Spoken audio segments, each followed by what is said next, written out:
Assalamualaikum warahmatullahi wabarakatuh. Ketemu lagi dengan aku Iin di channel YouTube aku, Iin Wardoyo.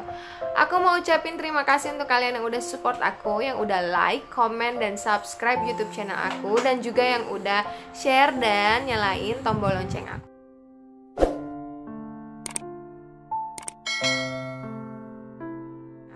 Oke guys, di video kali ini aku mau sharing pengalaman aku mengenai saat aku melahirkan secara sesar dan juga perawatan aku setelah melahirkan secara sesar. Langsung aja mungkin ya aku mulai sharingnya. Jadi waktu melahirkan anak kedua, karena kan aku anak pertama kan ini ya keguguran gitu kan. Jadi waktu melahirkan yang kedua itu, waktu itu kan aku memang udah hamil besar dan mendekati hari perkiraan lahir. Dan waktu itu memang belum waktunya untuk melahirkan. Waktunya jadwal kontrol ya kan. Cuman aku memang udah persiapin di mobil itu peralatan persalinan kalau tiba-tiba aku mules, waktu itu ceritanya gitu. Jadi waktu aku kontrol itu, aku udah bawa perlengkapan melahirkan aku gitu kan, di dalam mobil, karena memang perlengkapan itu selalu aku taruh di dalam mobil kan. Terus tiba-tiba pada saat CTG kan, waktu itu aku pemeriksaan CTG gitu, detak jantung bayi. Dan pada saat CTG itu detak jantung anak aku itu kurvanya, grafiknya tuh nggak yang banyak gitu kan. Biasanya kalau CTG itu kan grafiknya banyak gitu kan, terus naik gitu. Nah tapi kalau waktu si kala itu CTG-nya tuh grafiknya tuh bener-bener slow banget, dan suaranya pada waktu CTG itu kan bunyi duk, biasanya bunyi duk duk duk duk gitu kan, bunyi detak jantungnya gitu kan biasanya kencang gitu ya. Tapi dia tuh bener-bener slow banget sehingga grafiknya tuh pelan dan juga turun gitu. Sampai akhirnya waktu itu perawatnya agak khawatir dan langsung telepon dokter yang biasa aku periksa gitu, dokter Objin yang biasa megang aku gitu kan, yang periksa aku.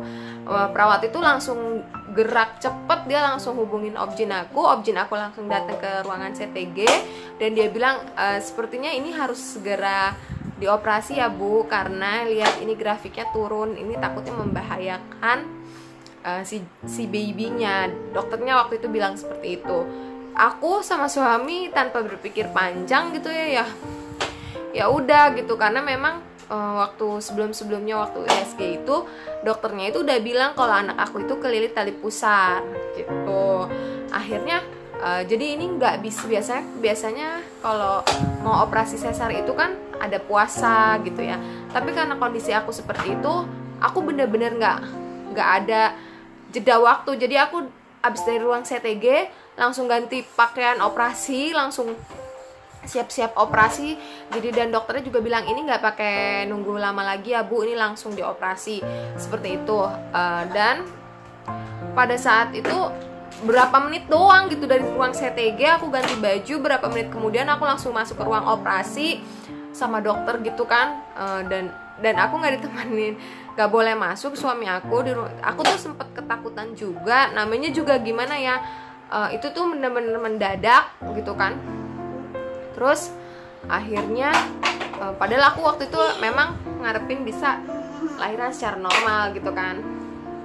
Langsung Objinnya datang, anestesinya datang, perawat-perawatnya datang, langsung oke Bu, kita mau mulai melakukan operasi gitu kan. Terus udah kan aku disuntik dulu kan di tulang belakang sini untuk bius lokalnya. Itu aku dibiusnya tuh dari sini ke sini ya, dari bawah, dari perut ke bawah ke kaki gitu. Tapi aku nggak tidur gitu, aku masih bisa gerakin muka gitu kan. Terus waktu disuntik itu emang rasanya sakit banget gitu kan. Pas di anestesi, namanya juga tulang gitu ya kan, jadi sakit ya.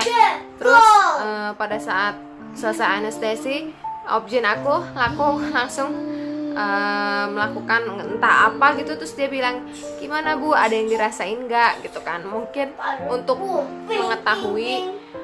Dan anestesinya juga nanya, gimana Bu, ada yang dirasa nyeri, mungkin untuk mengetahui apakah anestesi aku itu udah berhasil atau belum, kayaknya sih gitu ya gitu. Terus akhirnya prosesnya itu mungkin kurang lebih berapa menit ya, aku juga nggak terlalu ngeh gitu kan, tapi prosesnya itu cepet ya, nggak terlalu lama banget juga. Cuman aku sempet tegang juga karena kan sendirian di dalam ruangan operasi, dan untungnya ya dokter anestesinya itu baik, ajak aku ngobrol, jadi aku rasa tegang aku tuh kayak agak berkurang gitu lah ya. Sampai akhirnya udah selesai, aku udah ngerasa banget kalau perut aku tuh plong gitu mungkin, tapi pada saat dikeluarin gitu babynya dari perut aku tuh dia nggak langsung nangis. Mungkin kan kalau misalnya operasi sesar itu kan dia masih babynya itu masih di dalam bulatan gitu ya, apa sih, kantong itu ya, masih di dalam kantongnya itu, jadi dia belum langsung nangis gitu. Terus nggak lama baru babynya tuh nangis kala itu. Dan abis itu aku tuh langsung terharu banget dengan suara, oh ya ampun anak gue gitu kan. Anak gue udah lahir, terus aku tuh terharu langsung nangis gitu. Sampai akhirnya mungkin karena aku terlalu tegang dan juga capek ya, namanya kalau orang tegang kan pasti udahannya tuh pasti capek gitu kan. Sampai akhirnya aku tuh keluar ruang operasi tuh aku nggak tahu gitu, maksudnya aku biusnya tuh ngantuk gitu. Terus aku ketiduran gitu, mungkin karena biusnya juga. Terus aku tiba-tiba udah dibawa ke ruangan yang berbeda gitu. Baru akhirnya aku ketemulah sama baby aku sebentar, terus IUD sebentar, abis itu babynya diobservasi kan sama dokter anaknya gitu. Oke, singkat cerita, abis operasi sesar itu kan balik ke rumah ya. Jadi aku sekitar 3 hari 2 malam di rumah sakit. Balik ke rumah. Jadi waktu 1 hari setelah melahirkan itu, setelah operasi sesar itu, kita udah disuruh untuk, waktu di rumah sakit aku tuh udah disuruh untuk belajar berjalan, belajar berdiri, belajar bangun dari tempat tidur pelan-pelan gitu kan. Karena emang setelah operasi itu yang sakit banget itu justru saat anestesinya itu hilang gitu. Jadi setelah anestesinya hilang itu tulang belakang itu rasanya sakit banget, bener-bener sakitnya luar biasa. Terus belum lagi perut itu rasanya perih kan, maksudnya yang bekas di sayat itu, 7 lapisan perut yang di sayat itu bener-bener perih banget. Namanya juga bius baru banget hilang, tapi kita udah dibolehin untuk belajar jalan. Akhirnya singkat cerita aku balik ke rumah. Perawatan pada saat setelah melahirkan secara sesar itu sih biasa aja ya. Aku cuma tetap ya itu harus banyak berjalan supaya mulai kuat gitu tulang-tulangnya, anestesinya itu juga mulai berasanya tuh mulai berkurang. Jadi aku harus belajar jalan, belajar ke toilet sendiri gitu kan. Dan emang waktu pas sampai rumah itu kan kita menyusui gitu ya, dan itu bener-bener sakitnya banget luar biasa tuh tulang belakang. Setelah anestesi itu bener-bener sakit banget, padahal itu udah hari keempat atau kelima, itu bener-bener masih sakit gitu ya. Menurut aku itu lebih sakit anestesi dibandingin sayatannya. Dan abis itu perawatannya itu kita diminta untuk sering-sering konsumsi putih telur supaya jahitan 7 sayatannya itu 1 sayatan pada 7 lapisan perut itu cepet kering. Jadi kita harus konsumsi putih telur. Dan aku nggak ada pantangan makan apapun, boleh makan ayam, anything, boleh makan apa aja. Karena menurut dokter itu semua justru malah lebih cepat memulihkan perut aku gitu. sampai akhirnya aku udah mulai bisa berjalan, udah bisa mandi sendiri. Jadi pada saat mandi itu bekas sayatannya itu tetap dibersihin pakai kasa gitu, pakai kasa air hangat pelan-pelan gitu kan, supaya apa tuh namanya, dia tuh kan pasti kasih obat gel gitu kan, supaya gel-gelnya itu tuh ngangkat gitu. Jadi nanti pada saat pakai gel yang baru nggak ada sisa-sisa gel yang sebelumnya yang menyebabkan itu tuh bisa nyebabin infeksi. Namanya juga kan kotor ya biasanya kan. Jadi aku misalnya ini sayatan, ini pasti aku bersihin pakai kasa, aku sabunin juga, waktu itu tetap aku sabunin biasa. Terus tapi setelah selesai mandi itu harus benar-benar kering banget, baru kita kasih salep gelnya gitu. Dan pada saat itu aku juga pakai gurita, dan aku pakai apa sih, bukan gurita sih, kayak kemben gitu ya, yang modelnya tuh tempelan gitu. Dan itu harus bener-bener melindungi bagian yang kena itunya, yang kena sayatan operasinya. Jadi misalnya ini sayatannya, jadi ini kembennya itu harus bener-bener ngangkat gitu loh, supaya lebih aman gitu. Dan itu menurut aku lebih enak pakai kemben sih dibandingin nggak pakai kemben. Kalau proses pemulihannya sendiri aku lumayan cepet ya, 30 berapa hari ya, 2 minggu udah oke semuanya, alhamdulillah. Waktu itu udah bisa aktivitas seperti biasa, cuman kita memang harus pelan-pelan karena kita nggak tahu ya dalamnya seperti apa. Mungkin luarnya udah kering tapi di dalam sayatan dalam-dalamnya kita nggak tahu gitu kan.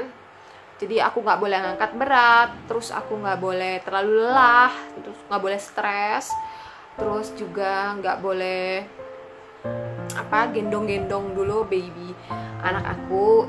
Kalau baby boleh, kalau gendong yang terlalu besar gitu nggak boleh, ngangkat-ngangkat berat nggak boleh gitu kan. Terus jalan juga harus agak pelan-pelan gitu ya, supaya aman-aman aja.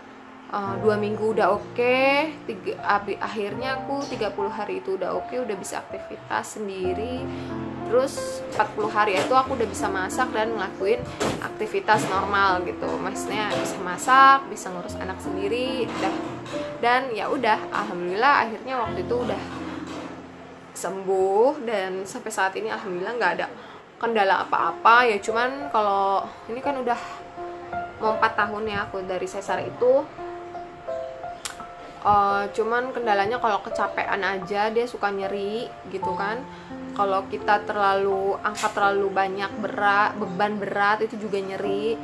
Jadi emang bedanya gitu ya, kalau perbedaan melahirkan secara sesar dan melahirkan secara normal. Mungkin kalau normal setelah awal pada saat melahirkannya aja sakit, setelahnya dia oke-oke aja. Tapi kalau sesar tuh itu bener-bener lebih sakit sih kalau menurut aku ya. Tapi aku belum tahu ya melahirkan secara normal tuh seperti apa sakitnya. Cuman pada saat sampai sekarang, sampai umur anak aku 4 tahun, nyerinya itu masih suka terasa gitu. Jadi kalau ada yang ngejudge kalian karena kalian melahirkan secara sesar, bukan ibu yang sesungguhnya, mungkin mereka belum tahu aja gimana rasanya melahirkan secara sesar sampai bertahun-tahun setelah melahirkannya itu masih sakit juga gitu. Jadi kalian gak usah terlalu pikirin hal-hal atau omongan-omongan yang seperti itu. Oke guys, kayaknya itu aja yang mau aku share mengenai operasi sesar yang aku jalanin. Semoga sharing aku ini bermanfaat. Dan semoga kalian ibu-ibu yang lagi hamil di luar sana yang akan melahirkan tetap semangat. Apapun persalinan yang kalian terima nanti, mau normal ataupun sesar, semua adalah yang terbaik untuk anak-anak kalian dan juga keluarga kalian. Thank you so much for watching. Thank you. Jangan lupa nonton sampai habis. Goodbye. Assalamualaikum warahmatullahi wabarakatuh.